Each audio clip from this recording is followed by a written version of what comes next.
L'éditorial. Samedi, le Parlement et le gouvernement sont entrés dans une sorte de course contre la montre. Alors que des émeutes se poursuivaient depuis 24 heures, suite à l'annonce par le gouvernement d'une augmentation des prix du carburant à la pompe, et que la colère populaire prend des formes de plus en plus dangereuses, magasins incendiés à Delma, Delimart, Eagle Market, Giant Supermarket, Autoplaza, Delma 2000, Berman Motors, à Pétionville, de nombreux stores, ainsi que les parkings des hôtels Best Western et Oasis qui sont incendiés, à Tabar, le MSC Trading, une quincaillerie géante, etc., et que des bâtiments publics sont menacés aussi, menaces d'évasion au pénitencier national. Mais coup de théâtre, samedi après-midi, on capte un échange de tweets au niveau des dirigeants du Parlement ainsi que du gouvernement. Le président de l'Assemblée nationale, le sénateur Joseph Lambert, demande au président de la République, Jovenel Moïse, de revenir sur sa décision d'augmentation des prix du carburant, tandis que le président de la Chambre des députés, Garibaldo renchérit, il donne 2 heures au gouvernement pour se soumettre, sinon il le considérera comme démissionnaire, avec les conséquences qui en découlent. Selon la Constitution, le législatif a la mission de juger les actes de l'exécutif.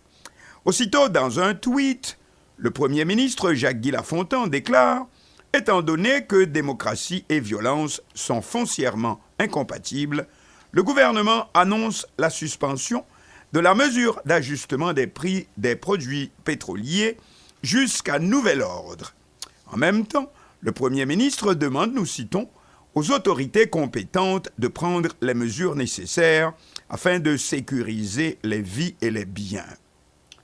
On croirait par ces mots que le chef du gouvernement a déjà abandonné son poste, tel que réclamé par les manifestants qui en 24 heures ont affiché une telle détermination que les autorités parlementaires semblent avoir pris peur également d'être emportées par le vent de contestation jusque-là dirigé contre le président de la République, Jovenel Moïse. Cependant, de plus en plus, les mutins vont de la demande d'annuler l'augmentation des prix du carburant à celle de la démission pure et simple du chef de l'État.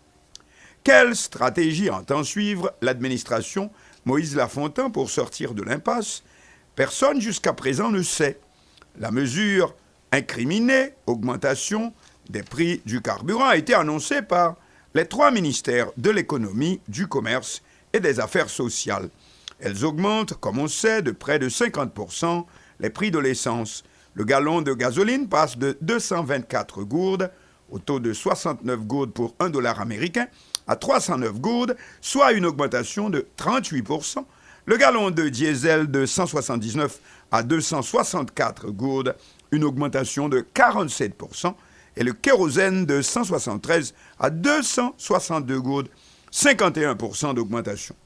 Le pouvoir avait été averti par de nombreux secteurs que ces augmentations sont inacceptables pour la population. Mais il a décidé de passer outre.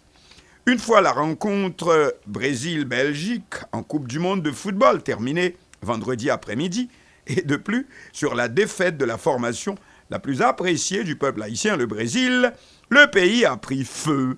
Mais alors, littéralement parlant, puisque ce sont des barricades enflammées partout, toutes les principales avenues de la capitale bloquées, les gens surpris hors de chez eux, dans l'impossibilité de regagner leur logis, etc. Et puis, samedi, Port-au-Prince se réveille dans un chaos absolu, mais notez-le sans violence physique notable. Par contre, Delma, important quartier commercial en périphérie de la capitale, devient la proie d'attaques apparemment ciblées. D'abord, contre les établissements d'un homme d'affaires bien connu pour ses attaches politiques, Réginald Boulos, Delimart et Autoplaza. Mais depuis la nuit précédente, il est bruit que le Parlement, un ensemble de structures d'assemblage depuis le séisme du 12 janvier 2010, est sous menace d'incendie par des mutins.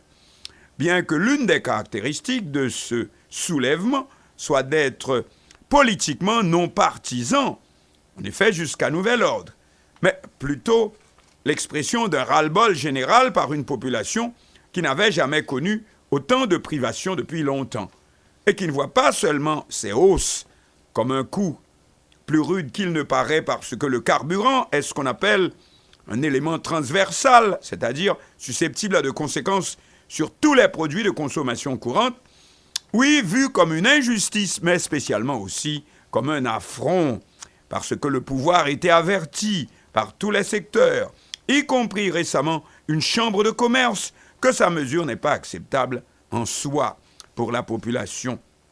Ainsi, la première intervention politique dans le dossier, eh bien, c'est l'appel du président de l'Assemblée nationale au chef de l'État, de M. Joseph Lambert, au président Jovenel Moïse, de rentrer sa décision d'augmentation des prix du carburant.